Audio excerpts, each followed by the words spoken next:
The Ocean View Country Club's grand ballroom shimmered with golden light from a dozen antique chandeliers, each crystal pendant catching and reflecting the warm glow that bathed the elegant gathering. My parents had transformed the space into something worthy of a royal celebration. Cascading white orchids adorned every table, and a string quartet played classical melodies that floated through conversations filled with the confident laughter of the wealthy and successful. I sat quietly at the family table near the front of the room, positioned perfectly to observe the 100 guests my parents had invited to celebrate their 25th wedding anniversary. The guest list represented the city's elite: prominent surgeons, successful entrepreneurs, federal judges, and old money families whose surnames graced buildings throughout the metropolitan area. My mother, Victoria Harrison, looked absolutely radiant in her custom-designed ivory gown, the fabric flowing around her like liquid moonlight. At 48, she still possessed the kind of beauty that made heads turn when she entered a room. Surrounded by admiration, she was in her element. Her jewelry, a stunning diamond necklace with matching earrings, caught the light with every gesture, scattering tiny rainbows across the pristine white tablecloth. Dad stood beside her like a king surveying his kingdom. His silver hair was perfectly styled, and his custom tuxedo fit him with the precision that only comes from having the same tailor for 20 years. At 51, Dr. James Harrison commanded respect in both medical and social circles. His cardiac surgery practice had made him one of the most sought-after physicians on the East Coast. His success showed in everything, from his platinum cuff links to the way other accomplished men sought his opinion on matters ranging from surgical procedures to investment strategies. My older brother, Alexander, dominated the conversation at our table, his voice carrying the confidence of someone perfectly following in his father's footsteps. At 27, he had just completed his surgical residency and was already being courted by the most prestigious hospitals in 3 states. His wife, Caroline, sat beside him, elegant in her emerald silk dress, playing the role of the perfect doctor's wife with the same effortless grace my mother had perfected decades earlier. "The cardiothoracic program at Johns Hopkins is really impressive," Alexander was saying, adjusting his Rolex Submariner, a graduation gift from Dad that probably cost more than most people's cars.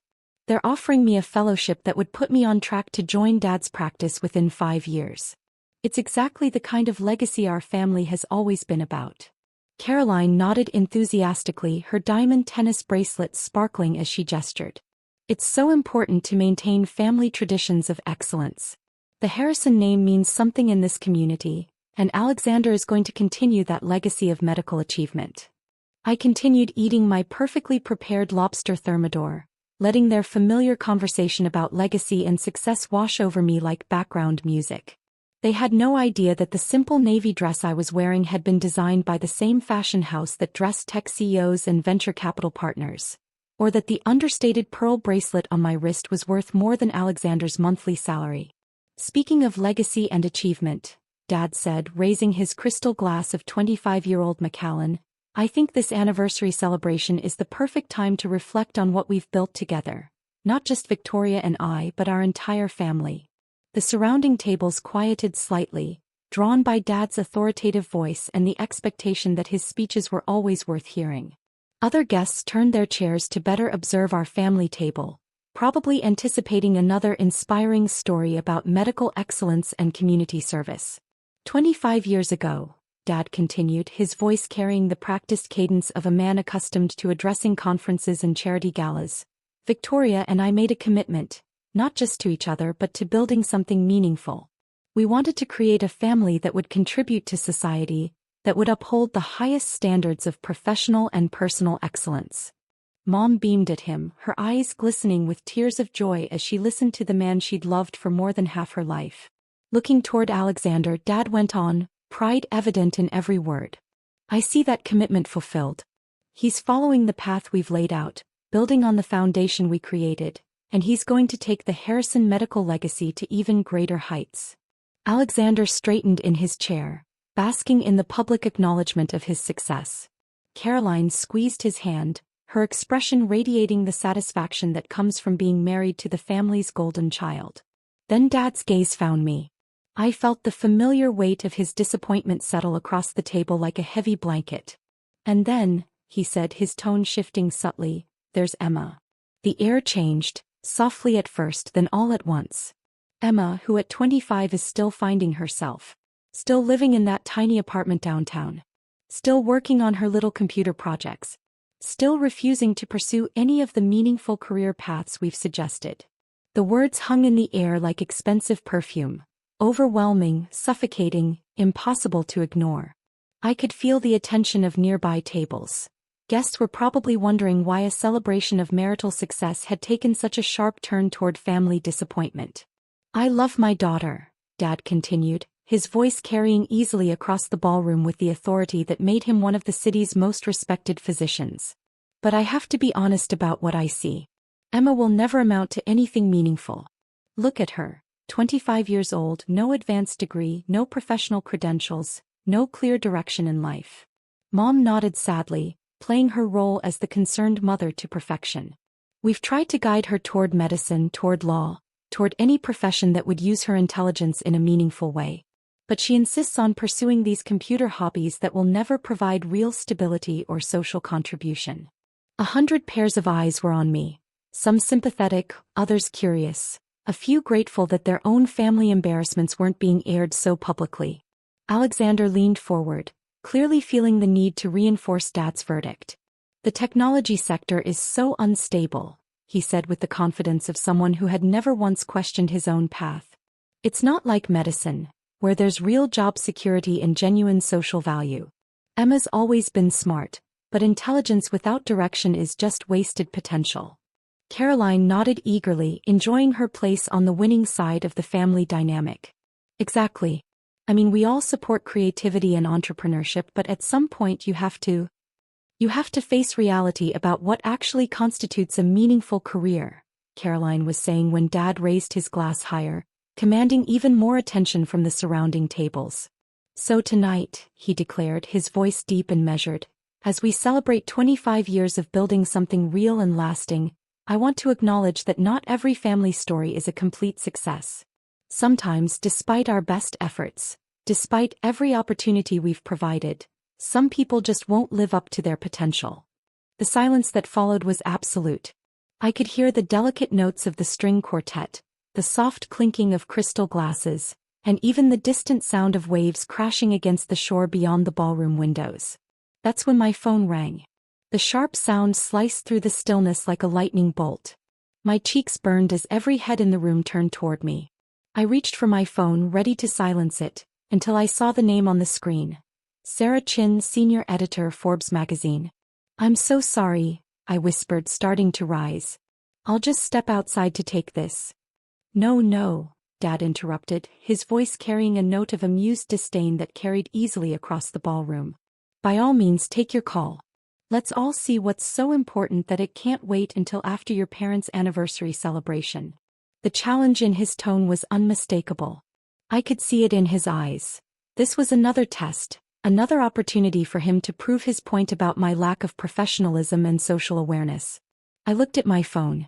Then at him. Then at the room full of expectant faces. And I made a decision that would change everything. Actually, you're right, I said, answering the call and pressing speaker. Hello, this is Emma Harrison. Ms. Harrison. Sarah's voice boomed through the ballroom's acoustics, bright and professional. Sarah Chin from Forbes magazine. I'm so sorry to call during your family event, but we're on deadline for the 30 under 30 feature, and I needed to confirm a few details for your profile. The room went completely silent. 100 of the city's most prominent citizens stared at my phone as if it had just announced an alien landing. Which details do you need? I asked calmly, though my pulse was racing.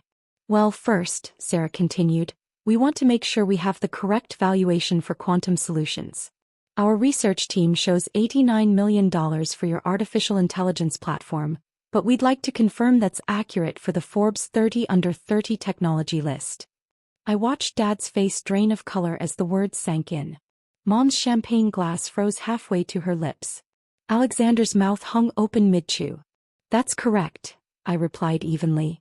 Quantum Solutions is currently valued at $89 million based on our latest funding round and revenue projections. Excellent, Sarah said cheerfully, unaware of the shock rippling through the ballroom. And just to confirm, you founded the company at age 21 while still in college, correct? Our fact-checkers want the timeline precise. Yes, I said. I started quantum solutions during my junior year at MIT. We develop AI-driven diagnostic tools for medical applications, which seemed like a natural fit given my family's background in healthcare. The irony wasn't lost on me. While Dad had been criticizing my lack of direction, I'd been building technology that was revolutionizing his own field. The medical AI sector is exploding, Sarah went on, her tone brimming with excitement. Our analysis suggests quantum solutions could exceed $200 million in valuation within 18 months. You're positioned to transform how diagnostic medicine works. I glanced around the table at my stunned family. That's the goal, I said simply. We want to make advanced diagnostics accessible to physicians worldwide, not just those at major medical centers. One more question, Sarah said. You've been very private about your success. Why keep such a low profile while building an $89 million company? I met Dad's eyes. His expression had shifted from confidence to confusion, and now disbelief. Because I wanted to prove that the work itself mattered more than the recognition, I said. Real innovation speaks for itself. It doesn't need to announce itself at dinner parties. Perfect quote, Sarah exclaimed. That's exactly what our readers love. The profile runs Monday. You should expect significant media attention. Congratulations on making the Forbes 30 Under 30 list, Ms. Harrison. You're going to inspire a lot of young entrepreneurs. Thank you, Sarah, I replied. I'm honored to be included. When the call ended, the ballroom was silent again. The string quartet played softly as if pretending nothing monumental had just happened. 89 million? Mom whispered, barely breathing. I stood, smoothing the simple navy dress they'd once called too plain for a professional setting. That's the company's current value, I said calmly. We generate about 12 million a year and employ 47 people across 3 states. Our AI detects cardiac issues with 97% accuracy, better than most doctors. Dad blinked. You're working on cardiac diagnostics? Among other things, I said. Quantum Solutions partners with Johns Hopkins, Mayo Clinic and Cleveland Clinic. Our tech could change how hospitals diagnose heart disease. Your field, Dad. Alexander finally found his voice. You're on Forbes 30 Under 30, in the technology category? I nodded. They pick 30 young entrepreneurs changing the world. I guess saving lives with AI counts. Around us, whispers spread. Mrs. Wellington from the hospital board was staring. Dr. Roberts from Dad's surgical group looked like he wanted to introduce himself. Emma, Dad finally said, his voice low. Why didn't you tell us? Why let us think you'd failed? Because every time I tried, I said softly, you told me to go to med school or law school. When I said I was building AI, you called it a fad. When I mentioned revenue, you said I needed a real career. So I stopped trying to explain, and let my work speak for itself. Mom reached for my hand, tears in her eyes. We're so sorry, sweetheart. We had no idea. I know, I said gently. I forgive you. Just remember this before you judge someone by appearances again. Caroline leaned forward, her earlier smugness gone. Emma, she said, almost breathless, would you ever consider working with Alexander when he joins your father's practice? Your technology could change everything. I smiled. I'd love to. Family businesses should help each other, right? As people came over to congratulate me and ask about partnerships, Dad pulled me aside. I was wrong about you, he said quietly. You didn't fall short. You went further than I ever imagined. I learned from you, I said, hugging him. You taught me precision, dedication, and compassion. I just applied them to technology instead of medicine. Alexander approached, still stunned. Would you really work with us? Your tools could save lives. Of course, I said, handing him my card. Just so you know, consulting starts at $50,000 per project. Dad laughed, shaking his head. We can handle that.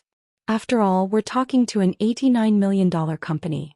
Later that evening, Mom proudly announced to the ballroom that her daughter had made the Forbes 30 Under 30 list. Applause filled the room. Mrs. Wellington approached, smiling. Emma, the hospital board would love to meet with you. Dr. Roberts followed, beaming.